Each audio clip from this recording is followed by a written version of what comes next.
점검중 3학년 학생들 안녕하세요. 오늘은 서양사 이제 본격적인 두 번째 수업 시간 시작해 보도록 하겠는데요. 자, 지난 시간에 우리가 서양사 최초의 문명인 고대 그리스 문명에 대해서 살펴봤습니다. 기억납니까? 네, 그리스 문명 그게 우리랑 모습이 다르게 통일된 형태의 국가가 아니라 폴리스라고 불리는 폴리스 기억나죠? 도시국가 형태로 작게 조각조각 나라가 나눠져 있었는데요. 산지 지형이 심해서 그런 문제가 생겼죠. 그 중에서도 가장 유명한 폴리스가 아테네라고 불리는 폴리스였다라는 거 얘기를 했었고요. 왜 아테네가 가장 유명하냐? 그 이유는 다른 시대, 다른 나라와 다르게 민주정치라고 하는 그러니까 시민들이 정치의 주인이 돼서 나라를 운영하는 시스템이 발전을 했다라는 거고요. 귀족 중심에서 평민들까지 모든 시민이 실질적인 정치 참여를 하기까지 굉장히 좀 발전 과정이 있었다라는 거 살펴봤습니다. 그 외에도 아테네 말고도 스파르타라는 폴리스가 유명했었는데 스파르타 적당히 읽어보면 된다라고 얘기를 했고요. 문제는 특히 아테네와 스파르타가 중심으로 그래서 그리스가 흘러가요. 그러다가 이제 아테네가 특히나 성장하게 되는 결정적인 계기인 페르시아 전쟁 살펴봤었고요. 자, 페르시아 전쟁을 계기로 아테네가 델로스 동맹을 꾸려서 굉장히 성장을 하니까 이걸 질투했던 스파르타가 펠로폰네소스 동맹이라는 걸 만들게 되면서 결국 아테네 중심의 델로스 동맹과 스파르타 중심의 펠로폰네소스 동맹이 충돌하는 펠로폰네소스 전쟁이 일어나면서 그리스 세력이 굉장히 약화가 되었다라는 얘기를 했습니다. 기억납니까?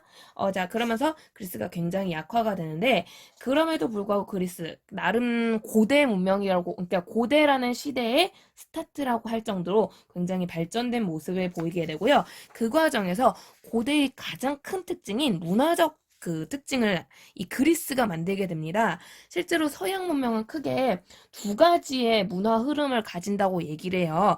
하나는 인간 중심적인 문화 흐름이고요. 하나는 신중심의 문화적 흐름이에요. 이거를 이제 그 다음에 헬레니즘과 네, 서양 문명은 크게 두 가지 문명의 흐름을 가진다고 얘기를 해요. 하나가 인간 중심적인 성격, 이거를 흔히 헬레니즘이라고 얘기하고요. 왜 헬레니즘인지는 뒤에서 좀 이따 얘기를 해줄게요. 신중심의 문화는 헤브라이즘이라고 얘기를 하는데요. 이거 헤브라이 어디서 들어봤죠? 그쵸? 우리 그 오리엔트 영향받아서 등장했던 유일신 사상, 헤브라이교, 헤브라이 그 국가, 거기에서 나온 용어예요. 그래서 이런 식으로 많이 얘기를 하는데 그 중에서 인간 중심적 흐름이 그리스에서 가장 먼저 출현하게 됩니다. 그래서 그리스 문화의 가장 큰 특징이라고 하면 인간 중심적이면서도 합리적인 성격을 지닌다라는 거고요. 그 과정에서 이제 뭐 다양한 철학들이 특히 발전을 한 걸로 유명한데요. 그 우리가 많이 알고 있는 그 유명한 소크라테스라든가 플라톤이라든가 아리스토텔레스라든가 그 외 기타 여러 학자들이 이 시기에 출연합니다. 그러면서 굉장히 그 철학적으로 발전하게 되고요. 이 외에도 의학, 수학, 역사, 뭐 건축 등등 다양한 게 발전하게 되는데 우리 그 늘 그렇잖아요. 그 문화적 흐름은 적당히 읽어주시면 되겠고요. 특히 여기 유명한 철학자들은 여러분 나중에 도덕 시간에 또 만나게 될 거예요. 그래서 선생님 역사 시간에는 가볍게 그냥 이런 게 있구나 하고 봐주시면 되겠습니다. 유명한 건축물로는 우리 앞에서 배웠던 아테네의 파르테논 신전이 있다든가 혹은 그 소설책, 문학으로 되게 유명한 거. 선생님 역시 수업 시간에 얘기했어. 일리아드, 오디세이 유명하고요. 그 다음에 인간 중심 철학. 맨 처음에 그렇다고 인간 바로 나온 건 아니에요. 자연 철학이 처음엔 발달해서 이건 과학 시간에 여러분 배울 거예요. 그 원자 이런 거 배우면서 물 중심의 그 뭐 이론을 발표한 학자, 불 중심의 이론을 발표한 학자. 참고로 피타고라스는 세상이 수로 이루어졌다고 하면서 자연을 수로서 정의하는 모습을 보여주기도 하고요. 뭐 이런 것들 수학 과학 시간에도 나오는 내용이에요. 그래서 그런 것들이 발전하다가 나중에 인간 중심으로 가게 되는데 그 유명한 학자들 역시 읽어보시면 되겠습니다. 그리고 그 외에도 여러분 그 의사 되실 분들 반드시 하는 선언이라고 해요. 히포크라테스 선언. 그 토대가 되는 히포크라테스라는 의사. 그다음에 피타고라스 정의. A제곱 플러스 B제곱은 C제곱이다. 미쳐버리겠죠, 그거. 네, 그런 거라든가, 역사가로 유명한 헤로도토스, 이런 사람들이 출연합니다. 읽어보시면 되겠어요. 어려운 내용이 없기 때문에. 어쨌든, 그래서 그리스가 굉장히 발달한 문명인데, 안타깝게도 앞에서 얘기했듯이, 요놈의 펠로폰네소스 전쟁. 요거 때문에 결국에 굉장히 약화가 되면서 결국엔 옆에 있던 좀 그리스랑 같은 국가는 아니었는데 사실상 그리스랑 거의 같은 형제라고 부를 수 있는 사촌 정도 되는 마케도니아라는 국가한테 먹히게 돼요. 근데 이 마케도니아가 문화적 색깔이나 여러 가지가 그리스랑 큰 차이가 없어서 사실상 그리스의 연장선으로 봐요. 그래서 여러분이 크게 구분할 필요는 없는데 그래서 실은 이 마케도니아란 나라 자체는 그닥 유명하지 않습니다. 그냥 적당히 보고 넘어가셔도 될 것 같은데 굳이 우리가 한차시 하는 이유 하필 이 마케도니아가 그리스를 먹을 무렵 이 마케도니아가 그냥 마케도니아가 아니라 엄청난 제국으로 성장하게 되는데요. 바로 이 인물 때문입니다. 이 사람 모르면 무식하다는 소리 들어요. 여러분 꼭 기억하셔야 되는데요. 바로 알렉산더 대왕입니다. 상식적으로 굉장히 많이 나오는 대왕이죠. 정보광으로 유명한 알렉산더고요. 약간 근데 이 사람의 인생사 흐름이 우리나라 광개토 대왕하고 되게 닮았어요. 우리 고구려 시대 때 배웠던 광개토 대왕도 어린 나이에 왕이 돼서 땅 무진장 넓혔다가 어린 나이에 사망하잖아요. 알렉산더가 딱 그래요. 어린 나이에 아버지의 뒤를 이어서 왕이 됐는데 이 왕이 되고 제일 열심히 했던 게 영토 확장, 정복사업이고요. 특히 동쪽으로 동방원정이라고 해서 동쪽으로 영토를 막 넓히는 일을 해요. 그래서 마케도니아가 엄청나게 커지는데 문제는 이 알렉산더가 그 과정에서 갑자기 정말 갑자기 사망을 해요. 젊은 나이에. 그래서 영토는 넓혔는데 이걸 정돈을 못한 거야. 그러니까 우리나라 같은 경우는 다행인 건 광개토 대왕 뒤에 장수왕이라는 훌륭한 임금이 등장해서 이 장수왕이 제대로 이제 나라를 단단하게 만드는 모습을 보이게 되거든요. 그래서 고구려는 거대한 나라로서 오래 가는데 알렉산더 왕은 그러지 못해요. 전쟁하느라 바빠서 그런지 애를 늦게 낳는 바람에 알렉산더가 죽었을 때 애가 3살? 2살? 뭐 아무튼 되게 꼬맹이였어요. 그러니까 아버지 나라를 이어받지 못하게 되고요. 밑에 알렉산더를 도와서 동방원정을 했던 부하들이 약간 준반란식으로 해가지고 자기만의 나라를 쪼개 가져가게 됩니다. 그래서 마케도니아는 나라 자체는 그닥 유명하지 않습니다. 근데 이 알렉산더라는 사람이 너무 어마무시하게 유명하다는 거죠. 뿐만 아니라 알렉산더는 단순히 영토를 넓히는 데서 끝난 게 아니라 영토를 넓히는 과정 중에서 자신이 가장 사랑했던 그리스 문화를 전파하고 이걸 단순 전파해서 끝낸 게 아니라 융합을 시켜버립니다. 그래서 동방 문화가 살짝 가미된 형태의 인간 중심적인 새로운 형태 문화를 만들게 되고요. 이걸 우리가 헬레니즘 문화라고 부르게 돼요. 그래서 아까 앞에 얘기했던 인간 중심적인 성격의 서양 문화를 헬레니즘이라고 많이 부른다고 했잖아요. 여기서 나온 용어가 됩니다. 그래서 요거 역사적 흐름 쭉 한번 봐주시면 좋을 것 같아요. 그러니까 이게 엄청 어마무시하게 막 중요해 막 시험에 단골이야 막 라고 하긴 좀 미묘하긴 한데 근데 이걸 모르면 좀 바보 취급 당하는 게 있어요. 꼭 서양사가 아니어도, 그러니까 일단 알렉산더라는 사람 자체가 워낙 유명하니까.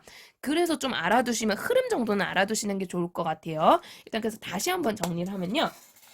자, 펠로폰네소스 전쟁으로 약화된 이 그리스 내부를 알렉산더가 장악을 하게 됩니다. 근데 이 알렉산더는 자신이 마케도니아의 국왕이었으나 본인 스스로가 그리스인이라는 정체성이 굉장히 강했어요. 왜냐? 이 알렉산더의 스승이 그 유명한 아리스토텔레스였거든요. 그리스 최고의 철학자죠. 그래서 그리스 내부에서 실은 좀 배신자라는 얘기도 들었었던 사람인데요. 이 아리스토텔레스가 알렉산더 대왕의 스승 역할을 하면서 알렉산더가 되게 그리스 문화를 동경하고 좋아하게 되는데 큰 역할을 하게 돼요. 그 결과 알렉산더는 그리스를 정복하긴 했으나 자기가 딱히 그리스를 그냥 같은 형제라고 본 거예요. 그래서 같은 땅이고 그러다 보니까 이 그리스인들의 가장 큰 불안감, 가장 큰 원망을 자기가 해결해줘야 된다고 생각을 해요. 그래서 그냥 그리스 정복에서 끝 낸 게 아니라 가만 보니까 내가 이 그리스 형제 이야기를 들어보니까 그동안 그리스가 내내 전쟁 위협에 시달렸거든요. 전쟁으로 불안해요.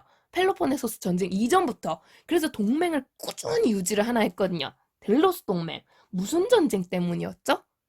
맞습니다. 페르시아입니다. 페르시아. 그래서 페르시아가 아직 멸망한 게 아니에요. 전쟁에서 져서 옆에서 쭈그려 있을 뿐. 근데 그리스인들은 물론 아테네가 괜히 협박용이기도 했지만 항상 페르시아가 3차례 충돌 이후에도 4번째, 5번째 침공을 할 수 있다고 생각을 했어요. 그래서 굉장히 불안해하고 있었다라는 거고요. 그래서 알렉산더가 그리스를 정복했는데 나름 좀 또 불만이 있을 거 아니야. 왜 쟤는 뭔데 우리나라 와가지고 우리 형제인가? 아 형제 아닌 것 같은데 막 이러면서 막 그러고 있었을 거란 말이에요. 그래가지고 알렉산더 대왕이 나는 그리스와 한 몸이라고 생각하고 그래서 내가 그리스의 가장 큰 불안감을 해결해주겠다 하면서 페르시아를 치러 가요. 근데 이걸 모든 사람이 10명을 물으면 10명, 100명을 물으면 100명 모두가 미친놈이라고 얘기를 했어요. 왜냐하면 마케도니아가 아무리 이때 성장세라고는 했으나 마케도니아 진짜 옆에 찌그리 쪼만한 나라였고 우리 솔직히 이름도 잘 모르는 나라잖아요. 마케도니아는.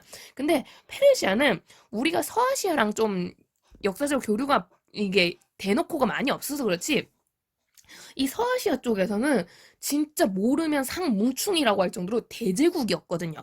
이 사실상 페르시아는 이때 진짜 엄청나게 호령하던 대제국이에요. 그래서 계란으로 바위치기도 아니고 알렉산더가 이 자만감이 넘쳐가지고 이게 정신이 나갔구나 막 라고 할 정도로 이거는 말도 안 되는 원정이었거든요. 페르시아를 치겠다는 건. 근데 이걸 알렉산더가 이깁니다.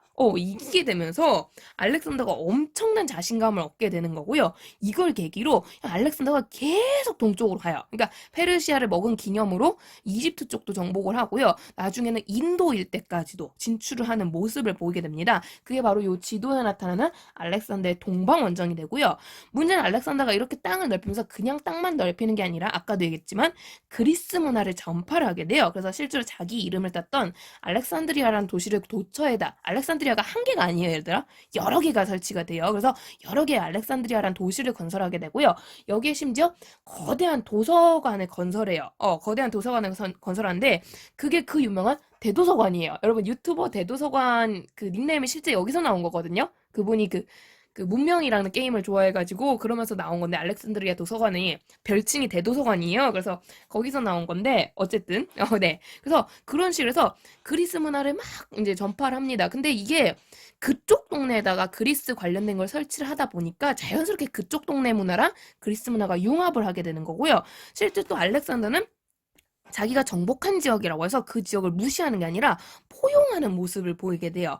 그러면서 자연스럽게 동방과 서양의 문화가 융합하는 모습을 보이게 되는 거고요. 그 특징으로 실제 그리스는 민주정치의 나라였잖아요. 아테네로 대표되는 민주정치가 가장 발달했던 나라란 말이에요. 근데 알렉산더는 전제군주정, 왕이 강력한 힘을 가지는 그런 나라를 만든단 말이죠. 그러니까 이런 것들이 그리스 문화가 단순히 전파하면 된 게 아니라 이쪽 동방 것도 영향을 받고 있구나라는 걸 볼 수 있는 거고요.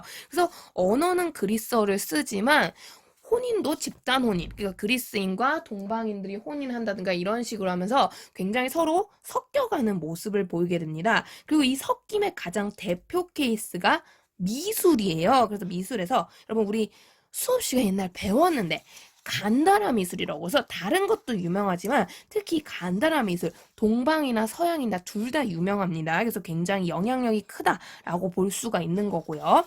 자, 그래서 이 헬레니즘 이런 거를 그래서 헬레니즘 문화, 헬레니즘 세계라고 부르기 시작합니다. 이게 그냥 그리스 문화라고 하기는 조금 뭔가 뉘앙스가 달랐던 거야.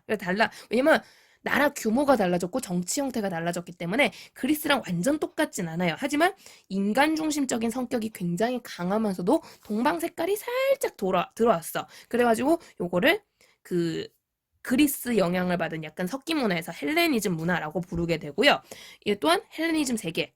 그래서 알렉산더가 건설한 이 거대한 알렉산더 제국, 알렉산더의 나라를 헬레니즘 세계라고 많이 부르게 됩니다. 근데 너무 안타깝게도 이게 어느 정도 자리를 잡기 전까지, 그러니까 이런 정치 체제라든가 이런 시스템이 완벽하게 고착되기 전에 안타깝게도 알렉산더가 사망을 하게 되고요. 그러면서 이 알렉산더 제국, 헬레니즘 세계는 마케도니아, 이집트, 시리아라는 세 개의 나라로 분열했다가 나중에 우리 조금 있다가 보게 돼 로마라는 나라에 의해서 멸망을 하게 됩니다. 근데 재밌는 건 이 로마에 의해 멸망해서 로마가 굳건하게 자리를 잡기까지 이 알렉산더의 색깔이라고 부를 수 있는 헬레니즘이라는 색깔이 계속해서 나라가 멸망했음에도 문화가 나라 멸망했다고 반드시 없어지는 건 아니잖아요. 계속 유지를 하게 되고요. 그래서 알렉산더 제국, 마케도니아라는 나라는 솔직히 짧아요. 정말 역사가 짧은데 물론 뒤에 분열한 마케도니아까지 치면 좀 길게 가긴 하죠. 근데 그러니까 우리가 지금 보고 있는 이 마케도니아는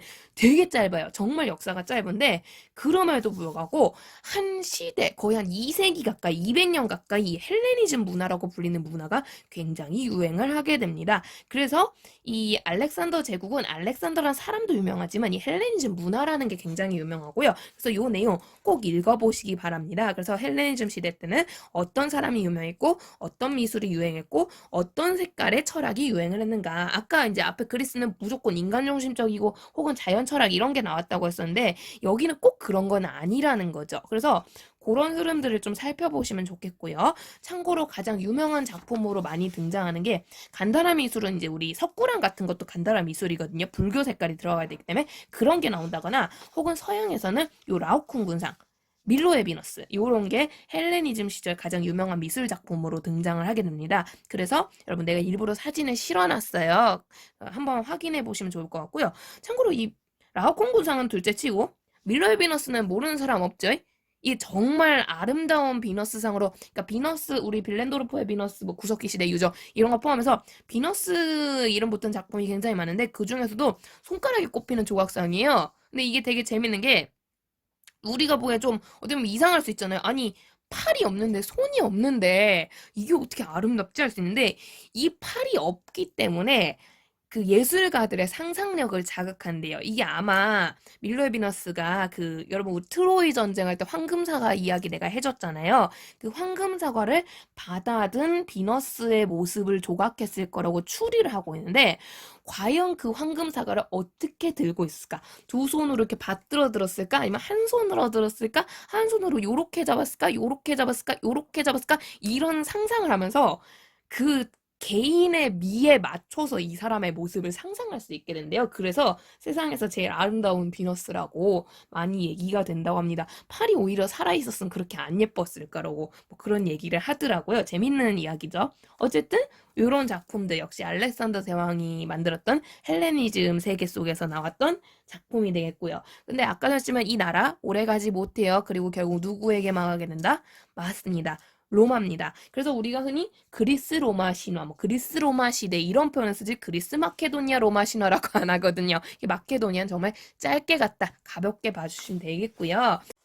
네, 그래서 그리스 로마 신화라고 부를 만큼 이제 마케도니아는 솔직히 진짜 알렉산더 대왕이 유명하지만 않았으면 아마 좀 묻히지 않았을까라고 할 정도로 가볍게 봐주시면 될 것 같고요. 모르면 진짜 근데 바보 소리 듣긴 해요. 그러니까 꼭 봐주시긴 해야 돼요. 그러면서 오늘 우리가 원래 본격적으로 봐야 될 주제 로마라고 할 수 있겠는데요. 자, 로마를 보기에 앞서서 먼저 선생님이 그래도 좀 준비를 해놓은 게 있죠. 학습지 뽑으신 친구들은 확인했을 텐데요. 요 자료랑 문제 좀 보고 넘어가면 좋을 것 같아요. 그래도 내가 나름 만들었는데 아예 안 봐주면 너무 그러니까. 그래서 혹시 나는 이거 선생님 설명 안 들어도 충분히 읽어보고 넘어갈 수 있어 하는 친구들은 패스하셔도 상관없습니다. 그래서 일단 학습지 4쪽, 6쪽 좀 보면요. 일단 4쪽입니다. 선생님이 일부러 그리스 관련해서 시험에도 종종 나오기도 하고 우리 교과서에도 있는 사료 더해서 같이 만들어 봤어요. 일단 그럼 그리스가 내가 이제 얘기했잖아요. 그리스에서 제일 중요한 파트는 아테네입니다. 그래서 아테네랑 관련된 자료가 많이 나와요. 그 대표적인 게 바로 요 두 사료인데요. 요거는 교과서에 아마 없을 거예요. 선생님이 알기로는. 없는데, 얘는 교과서에 있구나. 얘는 있는데, 어쨌든 선생님이 얘가 특히 유명해서 이걸 좀 가져왔어요. 이게 페르시아 추도 연설문. 그러니까 페르시아가 내가 설명해도 나눴지만, 페르시아래. 페리클레스가, 미안. 페리클레스가 페르시아 전쟁과 펠로폰네소스 전쟁 사이에 있는 사람이에요. 그러니까 이 페르시아 전쟁 끝나갈 무렵에 마지막 3차 충돌쯤에 페리클레스가 등장해서 그때 델로스 동맹 돈을 이용해서 아테네를 발전시켰던 사람이고요. 동시에 그 성장을 하다 보니까 펠로폰네소스 전쟁이 발생한단 말이에요. 그 전쟁 초창기에 그러니까 전쟁 도중에 사망을 했던 사람이 페리클레스예요. 그래서 이 사람 때 그러니까 전성기와 쇠퇴기가 동시에 왔다라고 볼 수 있는데 아테네가 그러면서 펠로폰네소 전쟁 끝날 무렵에 이 페리클레스의 그 정치적 업적 바로 직접 민주주의, 실질적인 의미가 있는 민주정치를 만들었다. 요런 거에 대해서 안내하는 글이 있어요. 연설문이 있는데 페리클레스를 자꾸 페르시아라 그러네. 페리클레스를 기념하면서 그래서 요 내용에 바로 우리 수업 시간에 배웠던 수당제 수첨제. 그러면서 아테네의 직접 민주정치의 특징, 제한적 민주정치의 특징이 딱 나타나게 됩니다.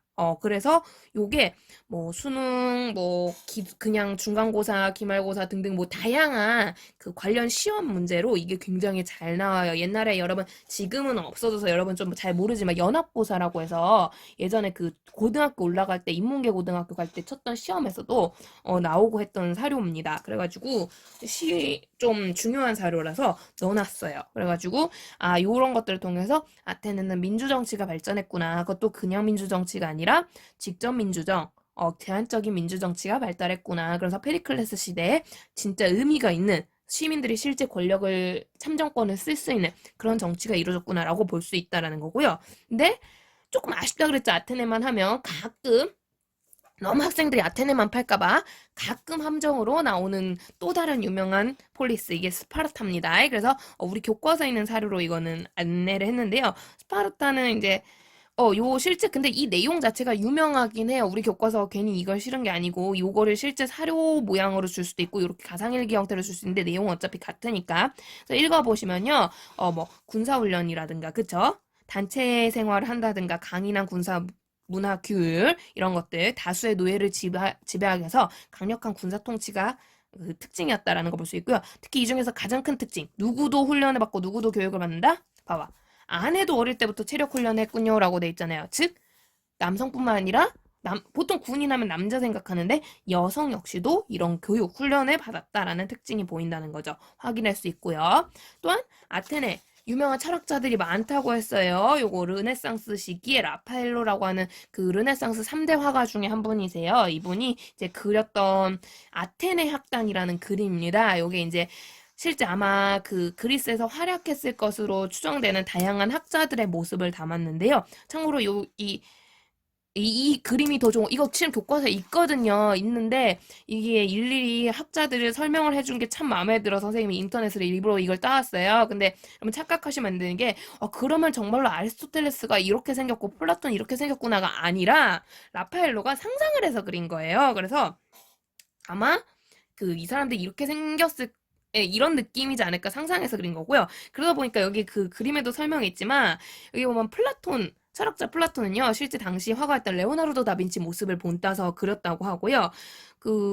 여기 헤라클레이토스라는 사람은 미켈란젤로, 뭐, 그러면서 본인 라파엘로도 여기에 막 그려놓고 뭐 그랬다는 재미있는 일화가 있습니다. 참고로 그리고 여기는 완전히 이제 철학자라는 게 별게 아니거든요. 고뇌하는 사람들의 모습을 담다 보니까 알렉산더 대왕이라든가 뭐 요런 사람들도 포함을 시켰다고 합니다. 꼭 딱 아테네 그리스 시기 학자들만이 아니라 헬레니즘 때도 활약했던 뭐 유클리드나 이런 사람들도 포함이 돼 있다고 해요.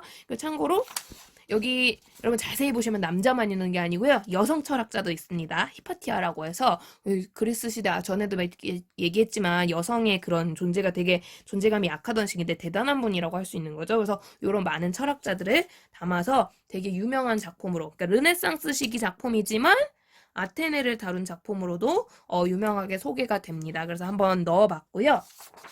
자료는 이렇게 봐주시면 될 것 같아요. 더불어서 문제입니다. 여러분 그 문제 답은 아셔야 되니까 이렇게 한번 띄워볼게요. 이거 문제 혹시 질문 선생님이 봤을 때는 이미 앞에 설명을 다 했기 때문에 질문이 없을 것 같지만 혹시 선생님 이거 잘 내용이 이해 안 가는데요 하는 거 있는 친구들은 답 보시고 확인해 보시고 내가 왜 이거 틀린 거지? 이거 왜 아닌 거지? 하는 친구들 댓글에다가 남겨주시면 선생님이 뭐 풀이 영상을 따로 올리든가 댓글에 답변을 달아준다든가 하도록 하겠습니다. 그래서 일단 답은 이렇게 확인하시면 되겠습니다. 자, 그러면 되겠고요. 자, 풀이 끝. 자, 그러면 이제 진짜 본격적으로 로마 들어가 보도록 하겠습니다. 로마. 너무 유명한 국가죠. 혹시 로마 모르는 친구 있나? 로마 어디에 있는 나라입니까? 지금에? 그쵸, 요새 코로나로 한창 많이 위기를 겪고 있는 이탈리아에 존재하는 국가인데요. 로마는 그래서 도시이자 국가인 나라라고 보시면 되겠습니다. 지금은 로마는 하나의 도시고요. 원래 이제 이 시기 그리스 로마 신화 할 때 이 로마도 원래 처음에는 도시로 출현을 해요. 도시로 출현하다가 점점점 얘가 세력이 세지면서 로마라는 나라가 돼버리는데, 근데 이 로마가 정말 엄청난 나라예요. 왜 흔히 뭐 이런 말 있잖아요. 모든 길은 로마로 통한다. 어. 괜히 그런 단어에 로마가 들어간 게 아니거든요. 약간 서양사에서, 서양 문명에서, 서양 문화라든가 여러 가지를 관통하는 큰 길 역할을 하는 친구가 이 로마라는 나라이자 로마라는 역사라고 볼 수 있고요. 얘가 정말 엄청난 게 우리나라도 실은 나라를 통일을 오래오래 한 나라거든요. 우리 제일 오래 간 게 신라잖아요. 거의 1000년 가까이 가는데, 네, 여러분 솔직히 우리가 중국살 안 해서. 중국사를 배우고 우리나라사 배우고 비교해보면 알겠지만 우리나라에 비해 바로 옆 동네인데 중국은 한 나라당 역사가 길이가 짧아요. 그 가장 큰 차이가 뭐냐? 땅 크기예요. 우리나라 솔직히 까놓고 해서 작고요. 중국은 크잖아요. 그러니까 그 옛날에 인터넷도 없고 뭐 통신수단, 차, 자동차 아무것도 없던 시대에 그 넓은 대제국을 오랜 기간 운영하기란 너무 힘든 일이라는 거예요. 그래서 상당히 짧게 역사가 가고 그래서 우리는 막 500년, 1000년, 700년 막 이렇게 갈 때 중국은 긴 게 2, 300년 막 이렇게 가거든요. 근데 로마가 중국 저리 가라 할 정도로 엄청난 대제국을 만들었던 나라예요. 그래서 우리가 지금 배우는 이쪽 지역, 지중해라고 하는 바다를 호수라고 별명을 붙일 정도로 여러분 선생님이 일부러 이거 너무 유명해서 지도를 넣었는데 이렇게 큰 나라를 만들었던 나라거든요. 자, 나라 규모가 커요. 역사가 오래 가기가 쉽다, 어렵다? 어려워요. 어려운 게 정상인데 얘는 1000년 가까이 유지가 돼요. 1000년 제국이에요, 로마가. 그래서 굉장히 오랜 시간에 버텼던 대제국이라는 거예요. 그러다 보니까 서양 문명에 있어서도 굉장히 큰 상징적인 의미를 지니게 되고요. 많은 국가들의 롤모델인 거죠. 어떻게 하면 이렇게 강력하고 평화롭고 거대한 나라를 만들어 놓고는 심지어 수명이 길 수 있을까? 어떻게?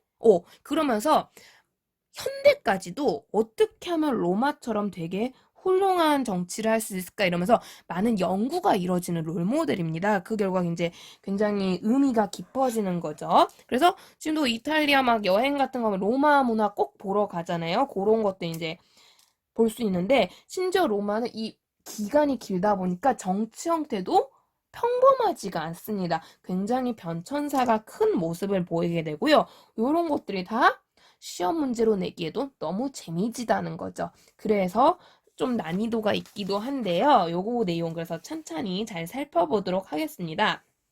먼저 로마는요, 이제 우리 흔히 장화 모양이라고 부르는 이탈리아 한 도시로서 처음에 출현합니다. 그래서 약간 폴리스 같은 느낌? 그러니까 도시면서 국가인 듯한 작은 이제 형태로 등장하게 되는데, 실은 이때 이 로마 주위에 로마를 정복하고 있던 세력들이 있었어요. 그래서 로마 역시 하나의 도시이자 작은 그 마을로서 이 세력에게 지배를 받습니다. 근데 이 세력은 왕이 나라를 다스리는 형태였어요. 그래서 로마는 이제 다른 나라 모두 똑같듯이 대부분 그 국가들이 그렇듯이 왕이 나라를 지배하는 왕정리 형태로 출발을 하게 됩니다. 왕정리 형태로 출발하는데 문의 로마가 아까 혹시 지도에서 위치 보셨어요?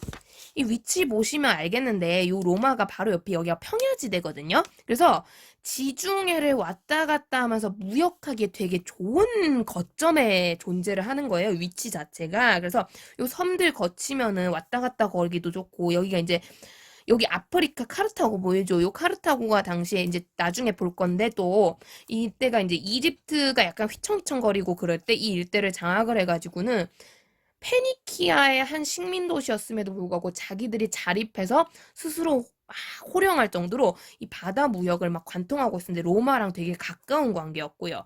그러면서 로마가 왼쪽으로는 지금의 에스파냐 이쪽이 이제 여러분 그 에스파냐 포르투갈 있는 곳이에요. 여긴 프랑스 있는 쪽, 이쪽 영국 이쪽 있는데 쭉 연결하고 다니. 여긴 그리스거든요. 여러분 마케도니아 지금 보이죠? 여기가 그리스 일대예요.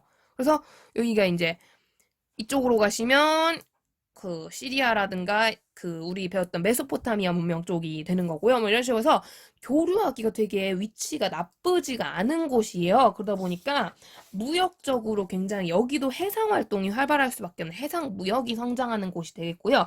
그러면서 많은 사람들이 돈을 벌어들이기 시작합니다. 자, 돈을 버니까 왕 입장에서는 요 동네가 마음에 들거든, 로마가. 그래서 세금을 계속 올려요. 그러면서 결국에 이제 로마 시민들이 참지 못하고 야, 니네 꺼져. 이거 우리 그냥 우리나라로 만들어가지고 우리 로마라는 나라 나라 만들어서 우리가 알아서 살게 이러면서 이제 약간 쿠데타 비스무리한 일을 하게 되고요. 실제로 이제 당시 로마가 경제력으로나 여러 가지로 굉장히 강력했기 때문에 결국에는 로마는 독립에 성공을 하게 됩니다. 근데 문제는 이전까지는 다른 세력에 의해서 지배를 받았단 말이에요. 왕이 존재해가지고. 근데 로마 시민들끼리 모여보니까 우리 중에 누가 왕해? 애매한 거야. 이해됩니까? 이 왕이 로마인이 아니었어요. 로마 사람이 아니었기 때문에 얘 쫓아내고 나니까, 누가 왕을 하지? 그 옆에서 A라는 사람이, 야, 우리 집이 돈이 제일 많으니까 내가 왕할게. 그러니까 옆에 있는 사람이 무슨 소리야? 우리 집이 귀족 대대로 했던 거 몰라? 내가 왕할게. 그래서 막 너도 나도 왕을 하겠다고 난린 거야.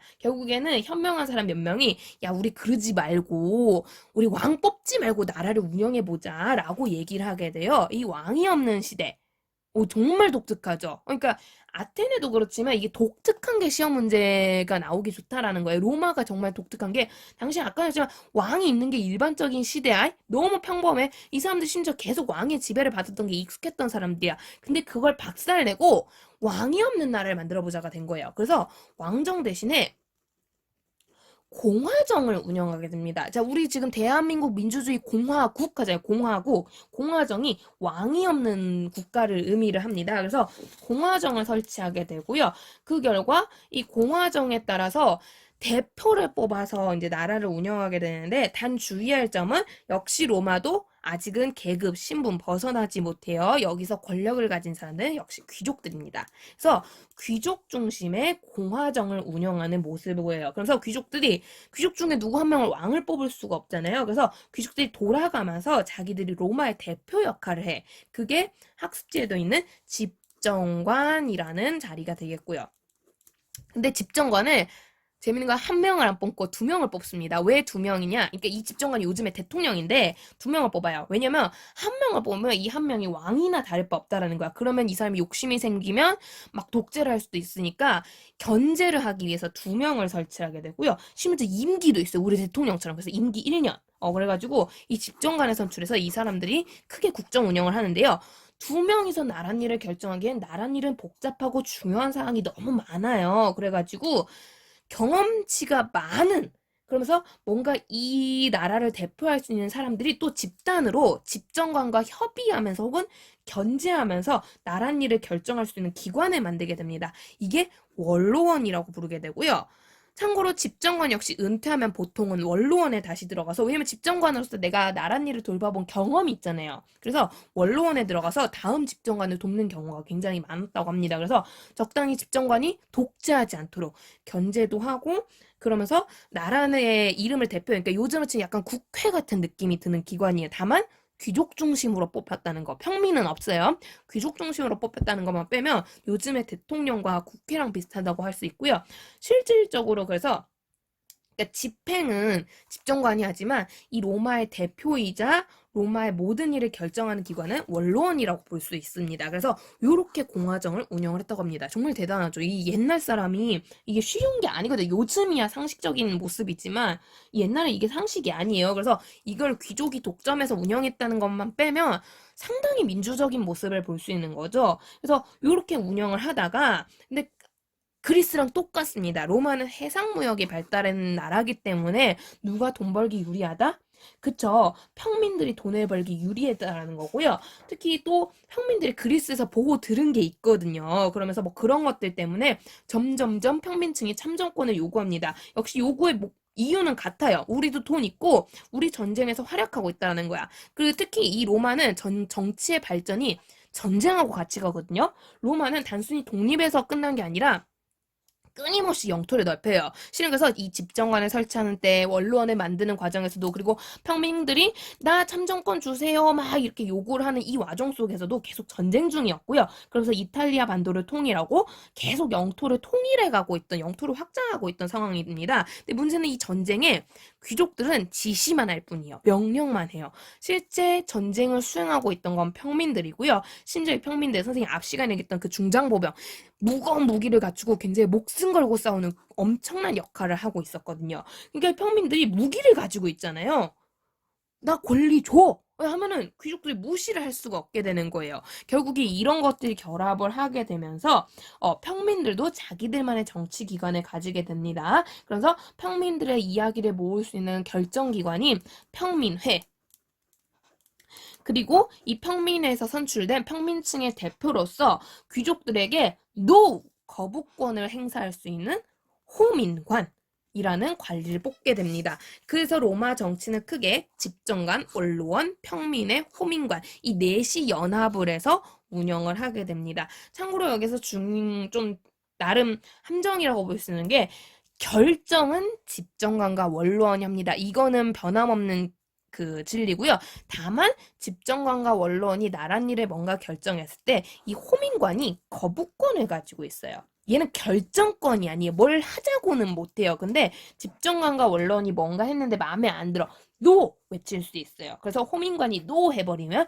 집정관과 원로원은 그 어떤 정책도 함부로 추진할 수가 없어요. 이런 식으로 해서 귀족과 평민이 적당한 선에서 참정권을 가지고 시민이란 이름으로 나라를 운영하게 됩니다. 자, 그러다 보니까 계층과 상관없이 이들은 로마에 대한 충성도가 굉장히 높아요. 일단 자기들이 모두 어떤 식으로든 정치에 참여하게 되고 실제로 이 로마 초창기 특히 이탈리아 반도를 통일하는 과정까지는 영토가 넓어지면서 계속 연전연승을 하면서 솔직히 국가가 승리를 자꾸 해와 자부심이란 게 좀 생길 수 있잖아요. 그죠? 자부심이 생기면서 넓어진 영토에서 평민들이 농업에도 종사하면서 세금 내고 군사 의무하면서도 먹고 살 수 있는 자립적인 그런 우리가 이런 거 자영농이라고 2학년 때 배운 거 기억납니까? 그래서 해상무역도 발전하지만 이 자영농층이 또 엄청나게 성장하게 되면서 먹고 사는데 큰 문제가 없어요. 그러니까 너무 행복한 거야, 이 나라가. 그러니까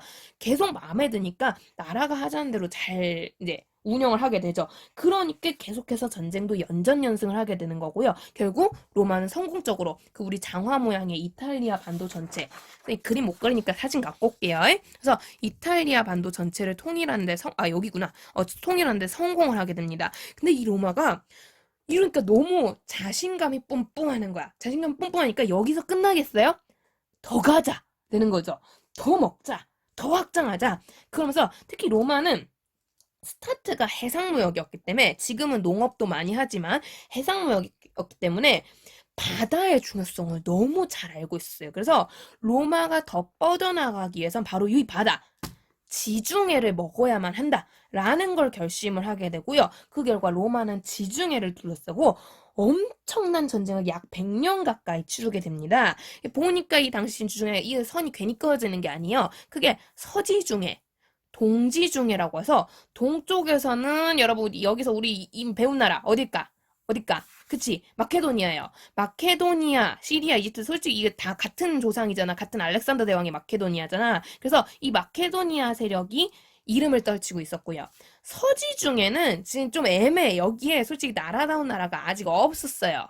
누굴 빼고? 카르타고 빼고. 카르타고는 페니키아에서 만들어진 식민 도시로서 역사가 꽤 긴 도시였거든요. 그래서 얘가 나중에 나라로 독립하고 그거가 막 우리가 생각하는 나라까지는 아니지만 그래도 무역을 하면서 굉장히 지중해에서는 떵떵거리면서 있었거든. 그래서 한쪽에선 카르타고 세력이 한쪽에서 마케도니아 세력이 엄청 센 거야. 로마가 쌍으로 전쟁을 해요. 그래서 동쪽으로는 마케도니아, 서쪽으로는 카르타고랑 전쟁을 하게 되는데요. 마케도니아랑 전쟁한 건 마케도니아 이름을 따서 마케도니아 전쟁 심플하게 부르고요. 문제는 카르타고입니다. 카르타고랑 전쟁을 했으면 그냥 카르타고 전쟁이나 로마 전쟁이라고 해줬으면 좋겠는데 이 카르타고를 아까 누가 만들었다고? 페니키아. 그래서 페니키아인이 만든 도시다라고 해서 얘네가 포에니라고 부르게 돼요. 그래서 포에니와 전쟁했다고 해서 이 전쟁 이름 포에니 전쟁이라고 합니다. 이름 기억해 둡시다. 포에니 전쟁. 그래서 이렇게 카르타고 마케도니아랑 전쟁하는데 솔직히 까먹고 나서 마케도니아 이미 분열을 했잖아요. 분열을 했다. 그 자체가 나라님이 강해진다, 약해진다. 약해지는 추세였다라는 거예요. 그래서 솔직히 이 동네는 이빨 빠진 호랑이 알렉산더 대왕 죽고 나서 그래서 로마가 그닥 큰 어려움을 그러니까 같이 전쟁을 해서 힘든 거지 아마 카르타고 개무시하고 여기만 일방적으로 쓸었으면 금방 전쟁이 끝나지 않았을까라고 할 정도로 그닥 뭐 없습니다. 어려움이 없는데 문제는 서쪽입니다. 이 카르타고가 괜히 페니키아가 멸망한 후에도 살아남은 페니키아에서 독립한 도시가 아니라는 거예요. 세력이 꽤나 짱짱해요. 그래가지고 로마는 이 카르타고를 무너뜨리는 걸 굉장히 힘들어하게 되고요. 그리고 크게 세 차례 충돌하는데 이 전쟁 기간이 거의 한 100년. 100년이고요. 그러면서 엄청난 일화들을 남겼던, 그러니까 로마 역사에서 되게 유명했던 전쟁이, 로마인들 하면은 빼놓지 않고 반드시 기억하는 전쟁이 이 포에니 전쟁이 됩니다. 그래서 로마가 이후 여러 가지 작품이라든가, 특히 로마는 나중에 보면 검투사라고 해서 막 좀 잔인한 놀이 같은 것도 즐기고 했는데, 그런 데서도 카르타고와의 전쟁, 포에니 전쟁을 다루는 일이 되게 많았고요. 영화나 작품 같은 문학 작품이나 뭐 다양한 데서도 이 포에니 전쟁을 다루는 경우가 되게 많습니다. 특히 포에니 전쟁은 2차 포에니 전쟁이 유명한데, 그 2차 포에니 전쟁에서 카르타고 장군이었던 한니발이라는 장군이, 문학 작품 좋아하는 친구는 들어봤을지도 몰라요. 이분이 너무 유명해가지고 실제 이 사람만 따로 소설 작품이 나오기도 하고요. 그런 식으로 되게 의미가 깊은 전쟁입니다. 그래서 좀 이름을 알아두시면 좋을 것 같고요. 선생님 이제 또 지금쯤 조금 지쳐할 것 같아서 영상도 하나 준비했습니다. 포에니 전쟁과 관련해서 여러분 검투사들의 문화 한번 보시죠.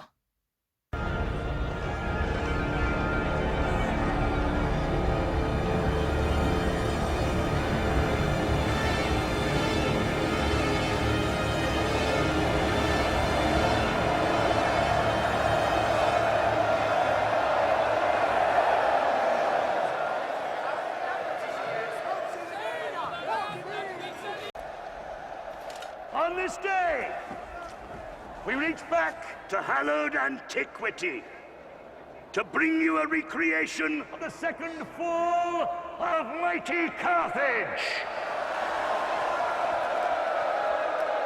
On the barren plain of Zarma, there stood the invincible armies of the barbarian Hannibal. Ferocious mercenaries and warriors from all brute nations bent on merciless destruction, conquest. Your emperor is pleased to give you the barbarian horde.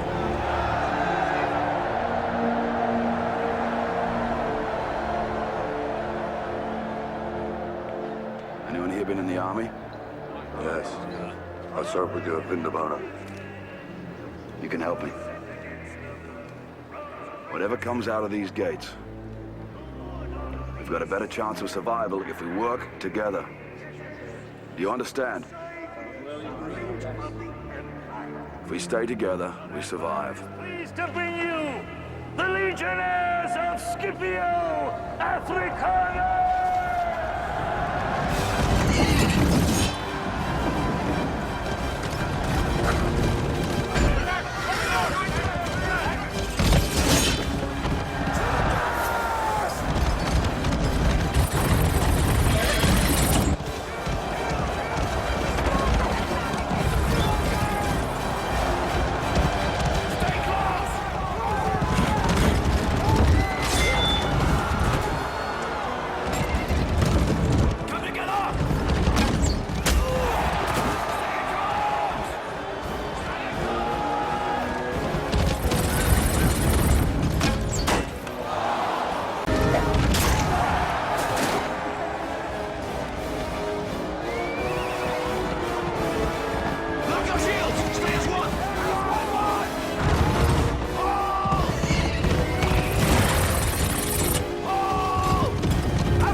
history's a little hazy, Cassius.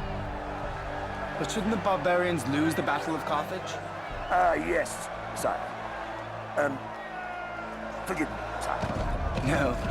I rather enjoy surprises. 네, 영상 보고 왔나요? 글래디에이터라는 영화 장면 중에 일부를 가져온 건데요. 어쨌든 이런 식으로 막 이렇게 로마인들의 유흥거리이기도 했어요. 이 포인트 전쟁. 그래서 아까도 얘기했지만 크게 3차례 진행이 됐고요. 1차가 가장 기간이 깁니다. 실은 이 포인트 전쟁은 얘기를 안 하고 넘어가기가 좀 그래서 좀 스토리를 얘기를 해야 할게요.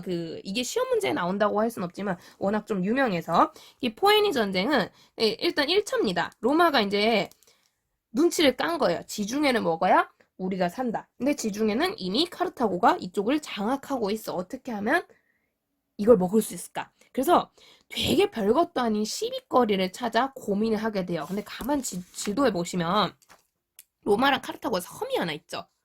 요 섬이었구나. 요 섬이 되게 위치가 애매한 거야. 여기 실은 독립국가가 하나 있었거든요. 낑겨가지고 얘네가 이제 줄다리기라면서 로마 편 들었다가 카르타고 편 들었다가 이러면서 잘 살아남고 있었는데 이 와중에 요 내부에서 좀 반란이 터져요. 이 반란을 이 왕이 수습하려고 어떡하지? 누구한테 도와달라고 할까? 둘 다 도와주면 둘 중에 하나는 도와주겠지 하고 요청을 한 거야. 근데 로마도 카르타고도 기회다. 이 기회에 이 섬을 먼저 먹으면 공략하기가 쉽잖아. 어느 쪽이든. 그러면서 쌍방에서 군대를 보내고 난리가 난 거예요. 그러면서 이 왕이 되게 바본 게 여우를 몰아내자고 호랑이를 불러들인 꼴인 거야. 자기 나라를 지키겠다고 외부 세력을 불러들였다가 로마가 먼저 도착해서 로마한테 뺏겨. 카르타고 빡치니까 야, 그 왕 나한테 도와달라고 했거든. 뭐 이런 말도 안 되는 시비가 시작이 되면서 1차 포에니 전쟁이 시작이 됩니다. 정말 별거 아니었는데 근데 이 전쟁이 되게 오래 갈 수밖에 없었던 게 로마는 그 전까지 이탈리아 반도 통일을 해가면서 전쟁을 했던 사람이에요. 전쟁을 했던 나라예요. 그 얘기는 어디에서만 전쟁을 했느냐? 육지예요. 그래서 실제로 당시에 육지전만큼은 로마를 따라올 자가 거의 없다고 할 정도로 로마가 진짜 육군이 강력했거든요. 문제는 근데 로마는 막상 지중해를 먹어야겠다고 생각했지만 해상에서 전쟁을 해본 경험이 거의 없어. 그러니까 해군은 꽝인 거야. 반대로 카르타고는요, 꾸준히 해상무역으로 성장했던 나라예요. 딱히 육지로 정복 활동을 안 했어. 그러니까 육군은 꼴불견인데 해군은 정말 막강한 거야. 그래서 전투를 하면 해상에선 무조건 누가 이기게? 카르타고가 이기고요. 육지에서는 무조건 로마가 이기는 거예요. 그래서 전쟁이 실제 전투보다는 서로 도발전이 되게 많아요. 로마는 야, 기분 나쁘면 너 육지로 와. 육지로 와서 나랑 붙자. 이러고 있고요. 카르타고는 야, 꼴리냐? 꼴리면 네가 배 타고 일로 나와. 이러면서 그러면서 시비를 터는 거예요. 되게 재밌어요. 전쟁 양상이. 근데 이게 어느 정도 길어지다 보니까 카르타고도 깨닫는 거죠. 아, 육군이 필요하겠구나. 로마도 깨달아요. 해군이 필요하겠구나. 근데 여기서 둘의 큰 전술차가 카르타고는 근데 앞으로 우리가 먹고 사는데 육군이 계속 필요할까? 라고 생각을 하면서 육군을 사와. 자기 나라 군대 쓰는 게 아니라 육군을 마케도니아, 시리아 같은 데서 구입을 해요. 그리스에서. 그러면서 야, 니네 군대 좀 우리나라에 보내지. 용병이라고 하죠. 흔히 우리. 막 야구 같은 데서 나오잖아. 용병. 외국 군대를 빌려와서 공격을 하려고 해요. 반면 로마는 앞으로 우리가 지중해에서 계속 활약을 할 거면 해군이 필요할 것 같단 말이야. 그러면서 온갖 실험과 연구를 통해 해군을 양성을 하기 시작해요. 그러니까 자기 나라의 충성스러운 해군과 외국의 불성실한 용병이야. 누가 이기겠어? 그치. 그러면서 로마가 가진 고생 끝에 1차 전투에서 승리를 하게 됩니다. 근데 카르타고 입장에서는 이게 너무 빡치는 거야. 너무 아까운 거야. 우리가 분명히 로마보다 더 셌고 로마를 이길 수 있는데 하면서 카르타고가 이를 부득부득 달다가 복수전을 준비하기 시작해요. 이게 안 되겠다. 근데 이 복수전을 기획한 사람이 바로 아까 얘기했던 한니발이란 장군이에요. 이 한니발은 아버지도 장군이었거든요. 아버지가 바로 앞에서 로마랑 전쟁을 하다가 사망을 하신 분이었고요.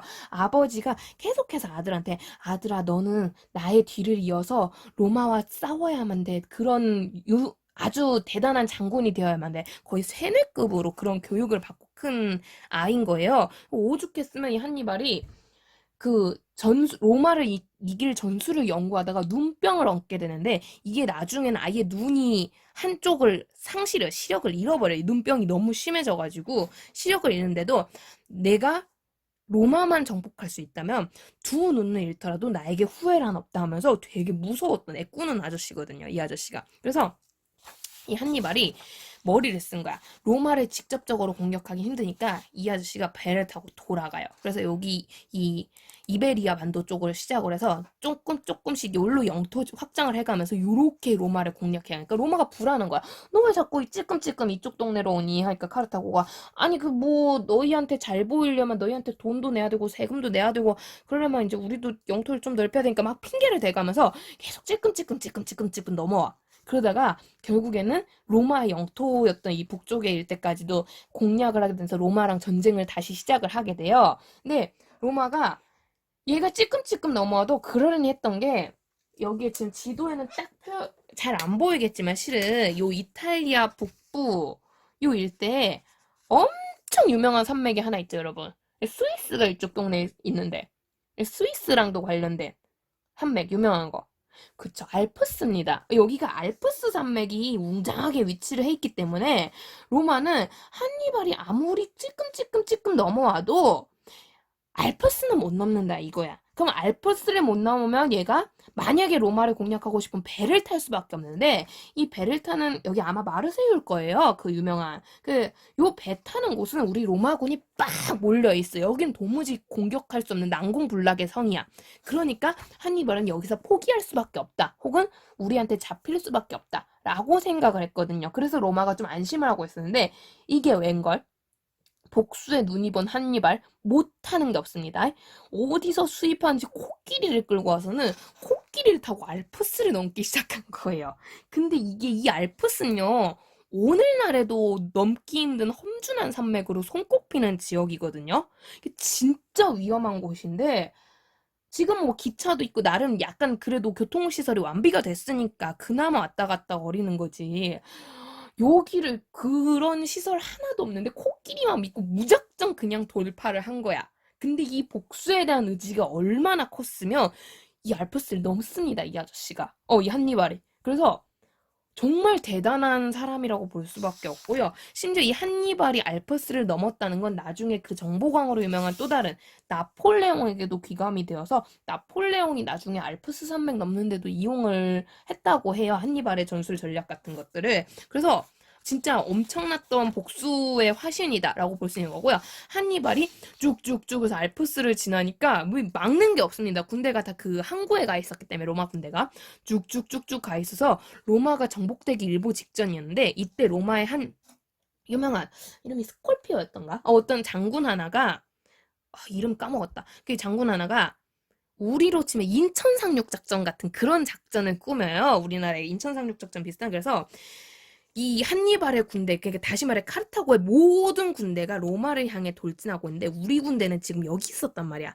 이 군대가 카르타고를 한니발보다 먼저 쳐버리면 어떻게 될까 하면서 군대를 밀고 와서 배니까 빨랐거든. 확 해가지고는 카르타고 본토를 쳐버려요. 그러니까 카르타고가 로마를 먹기 전에 멸망할지도 모르는 지경이야. 그래서 카르타고에서 결국 한니발 컴온 너 와야 돼. 안 그러면 우리 카르타고 망해. 이러면서 불러버려가지고 진짜 로마가 연기가 보여. 굴뚝 연기가 보일 정도로 가까운 데까지 한니발이 도착을 했는데 거기서 한니발이 하고 회군을 해요. 결국 그러면서 여기서 큰 전투가 벌어지게 되고요. 한니발은 여기서 이제 너무 지친 거야. 알프스 넘고 하는데 지쳐가지고 결국 전쟁에서 패배합니다. 2차 전투에서 그렇게 끔찍하게 져버리니까 카르타고가 진짜 난리가 나요. 그리고 로마 입장에서도 이 카르타고를 그냥 두면 안 되겠구나라는 걸 생각을 하게 되는 거죠. 근데 이미 카르타고가 항복했는데 여기서 뭔가 더 하면 로마가 너무 못된 놈이 돼버려. 그래서 핑곗거리가 필요한 거야. 카르타고를 없앨 수 있는 뭔가 공격할 수 있는 핑계가 필요해서 로마가 카르타고한테 명령을 해요. 카르타고야 내가 너희에 대한 신뢰가 이제 없거든. 니네가 해상무역이 워낙 발달하다 보니까 우리가 막 아무리 세금 뜯어가고 해도 항상 우리를 위협하는 세력으로 성장하더라. 그래서 근데 니네가 그렇더라도 우리를 더 이상 공격하지 않겠다는 믿음이 있으면 내가 널 믿을 텐데 솔직히 한니발 때문에 그 믿음도 없어. 그러니까 그 카르타고에 남아있는 책임자들이 그럼 어떻게 할까? 그러니까 니네 나라에 남아있는 무기를 죄다 우리 로마로 넘겨라. 무기가 없다. 그럼 공격 안 한다는 거 아니냐. 무기를 다 다오. 이게 된 거야. 카르타고 입장에서 미치는 거죠. 나라에 무기가 없어. 그러면은 로마뿐만 아니라 다른 나라에서 침략을 해왔을 때 어떻게 해요, 카르타고? 막을 수가 없잖아. 잘못하면 나라가 멸망할지도 모르는 이런 엄청난 일인데, 근데 안 주면 로마가 다시 전쟁하재. 전쟁 지긋지긋한데 전쟁 다시는 하고 싶지 않은데 어떡하지? 로마가 또 얘기해. 네가 나한테 무기만 넘겨주면 우리가 큰 형님으로서 보호해주겠다고. 어떡하지? 어떡하지? 솔직히 쉽게 말하면 나라를 파는 거나 다름없는 일인 거예요. 무기를 넘긴다는 건. 어떡하지? 여러분 같으면 어떻게 해서 결정하겠어요? 그래서 카르타고인데 엄청나게 고민하는데 긴 전쟁이 너무 힘들었나 봐요. 결국 카르타고 사람들 무기를 넘깁니다. 로마한테. 로마를 넘겼는데 이 무기의 양이 엄청나서 그 정확한 기록을 내가 또 지금 좀 가물가물하겠는데 1만 톤이었나? 뭐 아무튼 그래서 그 정도의 엄청난 양이 나와서 만약에 로마가 무기 안 넘겨줬다고 또 전쟁을 했으면 로마가 잘못하면 또 로마도 후유증이 있었을 거 아니에요. 전쟁에서 패배했을지도 모를 정도의 양이었다고 해요. 그래서 로마가 큰일 날 뻔했다고 깜짝 놀랐다고 하는데 어쨌든 그래서 카르타고가 이제 무기를 들였으니까 우리 그냥 살면 되죠 했더니 로마가 이제 와서 말을 바꿔요. 야, 그래, 내가 너희 보호해준다고 했잖냐. 보호해줄 건데 니네가 거기 머물고 있으면 우리가 보호해주기가 힘들거든. 니네 우리가 지정해주는 지역에 나눠서 살아라. 그러니까 사실상 카르타고 사람들 뿔뿔이 흐트러뜨려서 카르타고라는 나라를 없애겠다라는 말이었던 거죠. 이걸 듣고 카르타고가 우리가 바보였구나. 우리가 멍청했어. 이러면서 감히 어쩌다가 로마에게 이런 말도 안 되는 평화를 빌었단 말인가 하면서 무기 넘겨주자고 했던 사람들 다 죽여버리고요. 그 주장했던 사람들. 그래서 문을 걸어잠그고 로마한테 항전을 하기 시작합니다. 로마는 당연히 무기도 없겠다.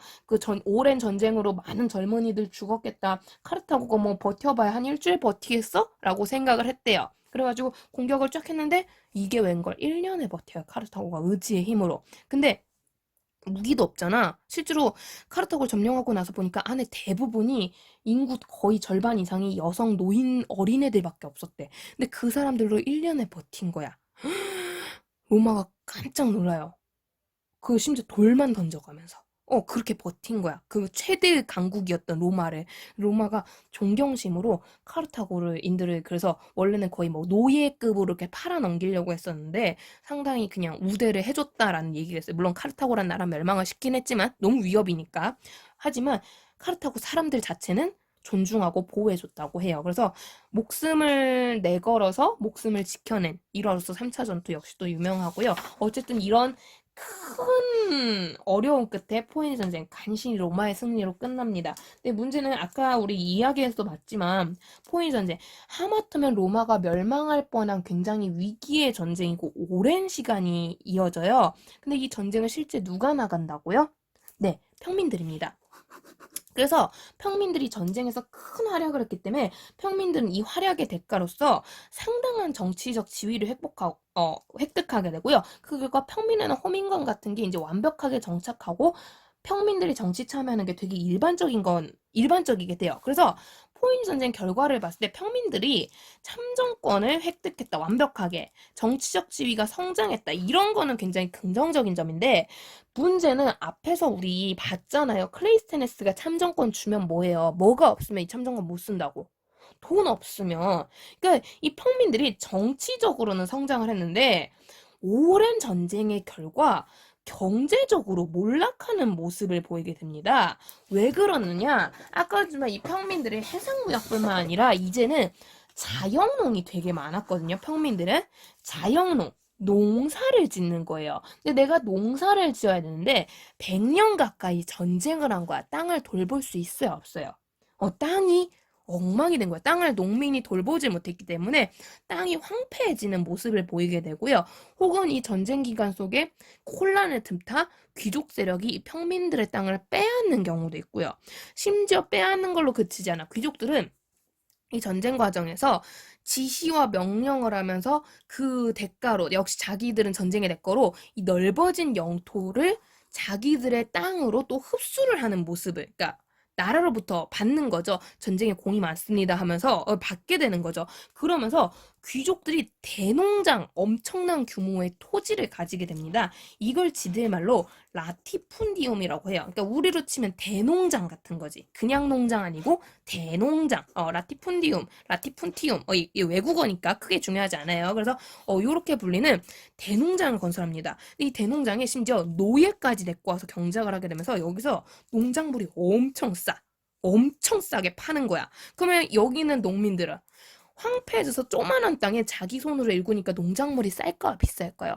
받아야 되는 액수가 좀 있는 거야, 얘네는. 얘는 노예니까 상관이 없는데. 그러니까 농작물이 팔리겠어, 안 팔리겠어? 귀족들이 노예 가지고 저렴하게 내놓는 농작물하고 지들이 황폐한 땅에서 품질 떨어지는 비싼 농작물하고 팔리겠냐고. 안 팔린다는 거죠. 그러면서 많은 평민들이 분명히 권리는 획득을 했는데 돈이 없어지는 큰 문제를 겪게 됩니다. 근데 문제는 이 평민들한테 돈이 없으면 무기를 구할 수 없다는 거고요. 그 얘기는 로마가 군사력이 강해진다, 약해진다? 약해진다는 거죠. 그래서 분명히 이 포에니 전쟁과 마케도니아 전쟁의 승리로서 로마는 지중해를 호수라고 부를 정도로 엄청난 영토를 확보를 하고 또한 정치적으로도 크게 성장하는 모습을 보이게 되지만 경제적으로는 엄청난 그 후폭풍이 있었던 거죠. 그러니까 쉽게 말해 빈부격차가 심해진 거예요. 귀족들과 일부 평민만 부자가 되는 거고요. 나머지 대다수의 평민들은 가난한 사람이 되는 거예요. 이 빈부격차 문제가 심각해지면서 로마의 공화정이 흔들리기 시작합니다. 모든 귀족과 평민이 권력을 가지고 아우르면서 잘 이렇게 운영이 돼야 로마 공화정이 스무스하게 운영이 되는데 그게 안 되는 거예요. 빈부격차 때문에. 이해가 갑니까? 결국에 이거를 뭔가 해결을 해야겠다라는 사람들이 등장을 하게 되고요. 이러면서 로마 정치가 조금씩 변화하는데요. 자, 이 내용은 뒷 영상에서 이어서 하도록 하겠습니다. 자, 이번 영상은 여기까지.